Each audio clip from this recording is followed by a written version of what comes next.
Hello everyone and welcome to Cinderful Gaming. I hope you're all doing well, I hope you're all staying safe, and most of all, I hope you're all fighting out war against the grey. Today's video, we're going to talk about some Christmas box sets because there's been a bunch of rumours drop about some various Christmas army boxes that normally come out for Games Workshop around the end of November-ish time for some big Christmas presents to get you for Christmas from your loved ones, or great army deals in general. These are normally quite a substantial saving, normally about 30% off, and normally have some really interesting pieces.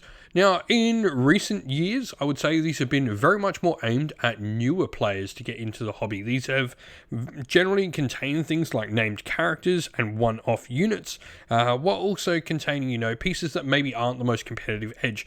They're generally, a variety of different pieces as well within many of these box sets, aimed at, giving you a monster, a unit of infantry, something else, some medium-sized troops, a character or two. Generally, that's been the theme with these. So, today's video is brought to you by Gap Games, a fantastic retailer in Australia for a variety of different miniature war games. If you'd like to help support the channel, we have an affiliate link where by clicking on and purchasing, you'll help support the channel, but you'll also help support Gap Games, which is a fantastic servant to the community. With that said, we're going to go through the rumours here. There are 12 boxes in total, 6 for Warhammer 40k, 4 for Age of Sigmar, and 2 for Warhammer the Old World, and that's maybe where I think these rumours fall apart. But it would be interesting whether, the last couple of two are just wish listing, because I do think the rest sort of track well. And so, Warhammer 40k, we'll talk about those ones first, and I'd love to hear your thoughts on what you would like to see in these particular box sets, what you would like to see instead of these, if these are indeed not true. But yeah, let us know your thoughts down in the comments below as well. But the World Eaters box set will be the first of the 40k ones, and this will include Angron, and for me this tracks. We had a Thousand Suns one last year, I believe, that contained Magnus, and they have been a lot of the time with the recent box sets including named character variations within them. So I could see, this containing Angron, this containing a couple of units of Khorne Berserkers, and maybe a unit of the 8-bound, and I think that would probably be a battle force for that. It's not going to be an awful lot, but if it does include Angron and gives you some troops to play around with Angron, I think that'll be a pretty solid starting point for a World Eaters force, which would be really fun. Now, the Jump Marine Assault Box, this is a little bit hard to go on because I think, tomorrow we probably are going to see some Assault Marines. And if this is going to be Space Marines, I mean, there will always be a Space Marine box set at Christmas time. It's just guaranteed. They sell so well. They're so many people's first sort of intro into the world of Warhammer in general. So, Jump Assault Marine box, generally try and push the new stuff.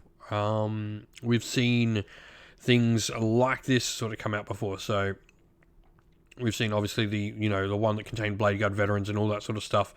When it came out, we saw Age of Sigmar get a Stormcast one with a bunch of the new stuff in it as well. Tracks and makes sense to me. Now the next one is a Beast Snaggers army box. This is another one, a newer range. So some of the more updated models, and I could see this, maybe containing a Killer Rig, a box of the Squeak Hog Boys, with a knob in there. Maybe we could see, them cheapening up the box, so maybe see some Grots and something like Zodgrod, I think his name is. Forget the name. The Gretchen Bronther dude. And then also, maybe a unit of Beast Snagger Boys in there as well. Could be a Beast Snaggers box. Maybe instead of Gretchen and Zodgrod, we see maybe the Pain Boss in there instead. But pretty cool. And then a Norm Emissary box. This normally happens once again, especially when we see a new edition or something. We see expansions for those because those things are going to sell. It just makes sense that we're going to see a Tyrannid and a Space Marine one because they've released, brand new things. We obviously saw Necrons get one and Space Marines get one at the start, I think. And it generally does happen. So, Norn Emissary, I think you may even get 2 Norn Emissaries in here. It could be an interesting one. They generally do that with a couple of these bigger kits that are dual kits. They'll provide you with 2 of the dual kit, and on the front of the box it'll show you, the Norn Emissary and the alternate version of said kit. Now, We also probably will see, I guess, some of the other new kits in this, maybe some of the latter release. I don't think we'll see many of the things that were released in Leviathan. I think you'll maybe see things like Hormagaunts, a unit of Termagaunts in here, or Gene Stealers, emissaries, maybe a Lictor. That's probably what you see. You will see a bunch of the new kits in here, maybe with an old kit or two. I don't think in this, if you're seeing the Norn emissaries, I think the Biovores and Pyrovores may get missed in this particular box. Now, number 5 for the Warhammer 40k, we have the Imperial Guard. Now, apparently, we've got a little bit more info on this one. 2 Rogue Adorns, a command squad, and 20 infantry. This would be a really cool box set. I would probably have this as one of the ones I would pick up if this is exactly what we're getting. I love the Rogue Adorn tank. His fact of not having a bottom for the tank and all. Cool, but this would be a really solid one. 2 nice, decent tanks that can be equipped in a couple of different ways. A command squad, which is a really fun, interesting kit. And 20 infantry as well.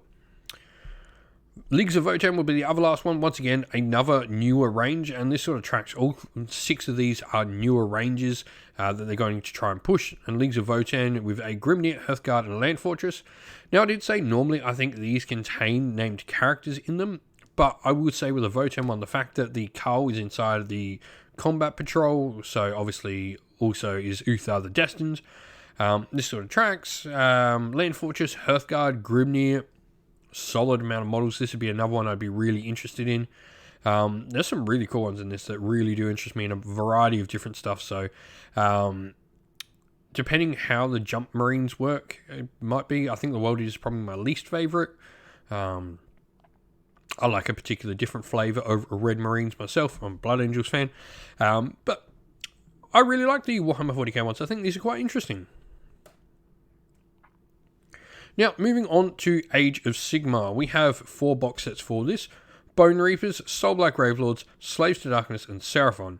Now, the Bone Reapers one could be interesting. I think maybe with this one, it could be really interesting. If we go down that big main named character versions we had last year, where of course we saw things like Gobsprak and all that inside the box sets, maybe the Bone Reapers one does include Catacross, or at the very least includes Arcan the Black. I think you'll see some Mortek Guard in there. You maybe, depending what character is leading it, you might see the Mortek Crawler. And maybe a foot character and a unit of Kavalos Death Riders might be what we see in there. We have no idea what we're going to see. But what would you like to see in a Bone Reapers box set? Soulblight Gravelords, we've seen this. I think this could be really interesting. We were chatting about it in my Discord on what we would like to see from this. And I think an interesting one would actually be doing an Avangori box set. So my thoughts was like 2 of the Vengorian Lords. It would be on the front. You'd have a Vengorian Lord and Laukavai as the sort of ideas for it. Then have a Zombie Dragon kit in there as well. With maybe a unit of skeletons as well. And something else, maybe just a foot hero, the Foot Vampire Lord, or the Necromancer as a little other thing. I think that could be a really interesting box. I would probably have this as one of my first picks. If this was 2 Vengorian Lords, I love that model and do want to pick some up. Now, the Slaves to Darkness, apparently this will have Eternus. So this will be interesting to sort of see, because he'll be the named character leading it. So will we see, Chaos Legionnaires, the Centaurian Marshal in there as well, along with maybe some Chaos Warriors and Chaos Knights. And maybe, maybe Furies, maybe the Furies with the in there as well, because obviously we'll have those demons sort of aspect. Eternus is obviously sort of a disciple of Be'lakor. And then lastly, Seraphon. I think this will probably see a bunch of the new stuff. We'll probably see maybe some Raptidons in there again, some Saurus, and maybe some of the other new stuff, maybe some Croxigors and stuff like that. I think that's probably what you will see. Then we go to the Old World, and really we have no idea what we're going to see on these 2. And this is really where I think maybe the Rumours lose a little bit of traction, because Old World's rumours to be next year now, apparently. But if it is this year, and we do see a Bretonnia and a Tomb King's army box, this could be really cool. And if we did, what units would you want to see in these Bretonnia and Tomb Kings? I'll leave that one up to everyone else. But that's the rumours that we have so far. So let us know what you want to see in these box sets, especially the ones that aren't sort of, I guess, explained a little bit more. Really, the only Imperial Guard one sounds like the only one that's probably the full box there.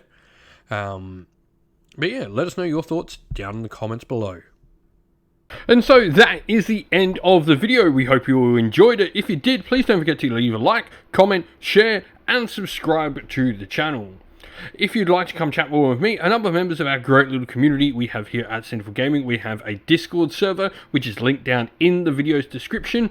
Also linked down in the video's description are the best ways to help support the channel, be that via Patreon or YouTube members, or by grabbing yourself some merch, whether that's stickers, t-shirt, mugs, or anything from our Teespring store as well, or by using our affiliate links, which are also linked down in the description as well, that go a long way to helping support the channel. As a special thank you to all our Patreons and YouTube members, we'd like to give you all a shout out. So thank you to Andy C, Grimskull, Colorblind Magic, Iron Grinch, Benjamin Swallows, James Cater, Mark Harvey, Domir, Average Wargamer, JJ Austrian, Cure Dynamic, Andrew Bowen, Alderin Shot First, Kendall, Soren, Green Roots Gaming, Ronya, Lockloric, The Johnny84, Broken Chef, Ariana Edwards, Monty's Tabletop Terrain, James Tillman, Disco, John Castle, and Gargamel196. Thank you all so much for helping support the channel. It means the absolute world to us. Please do not forget to like, comment, share, and subscribe. Once again, everyone, stay safe, stay well, and most of all, keep fighting that war against the Grey. Ciao for now.